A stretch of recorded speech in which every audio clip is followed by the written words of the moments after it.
जय श्री कृष्णा मित्रों। आज हम जानेंगे महाभारत के ऐसे पात्र जिनके बारे में बहुत कम लोग जानते हैं। तो नकुल सहदेव कौन थे? भारत का हर व्यक्ति रहस्यमय था। इसके बारे में हम इस वीडियो में जानेंगे। तो नमस्कार दोस्तों, हमारे मोटिवेशन भारतीय ब्लॉग चैनल में आप सभी का बहुत बहुत स्वागत है। तो दोस्तों, आप लोग चैनल में जो नए हैं, चैनल को सब्सक्राइब करके बेल आइकन को प्रेस करें और कमेंट में जय श्री कृष्णा लिखना ना भूलें।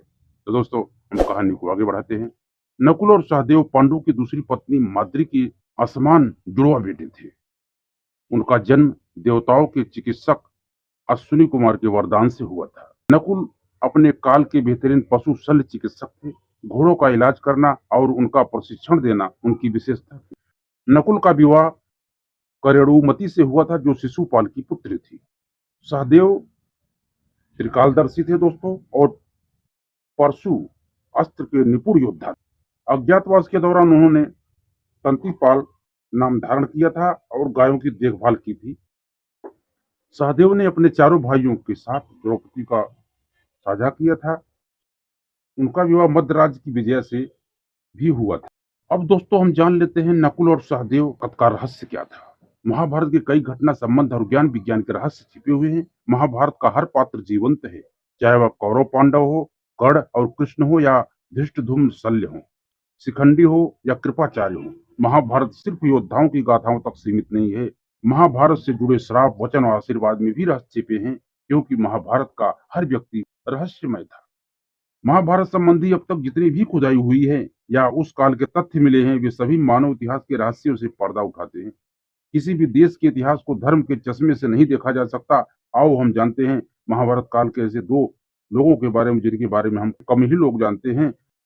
उन दोनों ही योद्धाओं में अद्भुत क्षमता थी। वे आम मनुष्यों की तरह मनुष्य नहीं थे, और वे कुछ और ही तरह की क्षमता से संपन्न थे। उन दोनों का नाम नकुल और सहदेव था। नकुल और सहदेव पांचों पांडवों में से वे नकुल और सहदेव दोनों ही माद्री अश्विनी कुमार के पुत्र थे, लेकिन उनको पांडु पुत्र माना जाता है, क्योंकि माद्री पांडु की पत्नी थी। धृतराष्ट्र के बड़े भाई पांडु थे।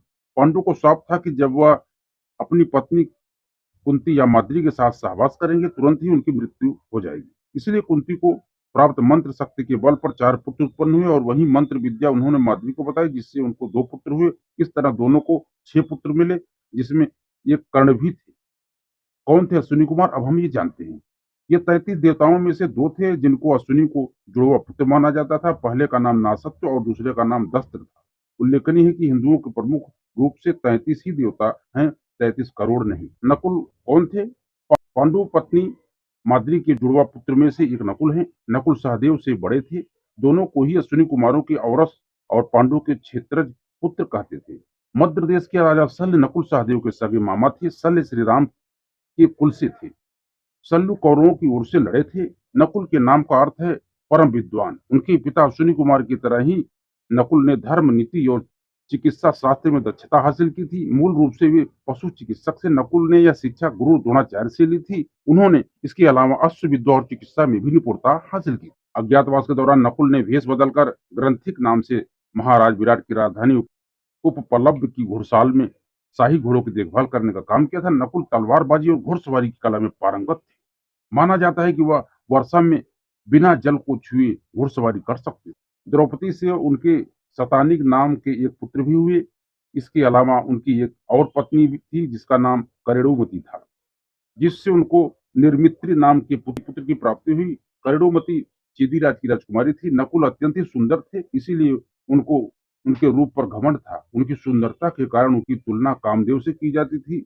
इस घमंड के कारण ही स्वर्ग जाते समय मार्ग में ही उनकी मृत्यु। अब हम सहदेव के बारे में जानते हैं दोस्तों। पांडु पत्नी माद्री के जुड़वा पुत्र में से एक सहदेव हैं। इनके भाई का नाम नकुल है। यह भी अपने पिता और भाई की तरह पशुपालन, शस्त्र और चिकित्सा में दक्ष। और अज्ञातवास के समय विराट के यहाँ इन्होंने भी पशुओं की देखरेख का काम किया था। ये गाय चराने का कार्य भी करते थे। महाभारत युद्ध में सहदेव के अश्व के रथ के अश्व तितर के रंग के थे, और इनके रथ पर हंस का ध्वज लहराता था। माना जाता है कि मृत्यु के समय उनकी उम्र 105 वर्ष थी। त्रिकालदर्शी थे सहदेव।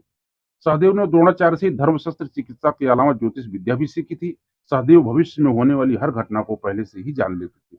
वे जानते थे कि महाभारत होने वाली है और कौन किसको मारेगा और कौन विजयी होगा। लेकिन भगवान कृष्ण ने उसे श्राप दे दिया था कि अगर वह इस बारे में लोगों को बताएगा तो उसकी मृत्यु हो जाएगी। सहदेव की कुल 4 पत्नियां थी। द्रौपदी, विजया, भानुमति और जरासंध की कन्या। द्रौपदी से श्रुतकर्मा, विजया से सुहोत्र पुत्र की प्राप्ति हुई। इसके अलावा इनके 2 पुत्र और थे, जिनमें से एक का नाम सोमक था।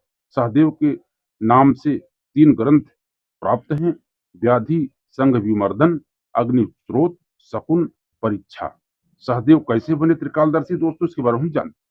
सहदेव के धर्मपिता पांडु बहुत ही ज्ञानी थे। उनकी अंतिम इच्छा थी कि उनके पांचों बेटे उनके मृत शरीर को खा जाएं, ताकि उन्होंने जो ज्ञान अर्जित किया है वह उनके पुत्रों में चला जाए। सिर्फ सहदेव ने ही हिम्मत दिखाकर पिता की इच्छा का पालन किया। उन्होंने पिता के मस्तिष्क के 3 हिस्से खाए।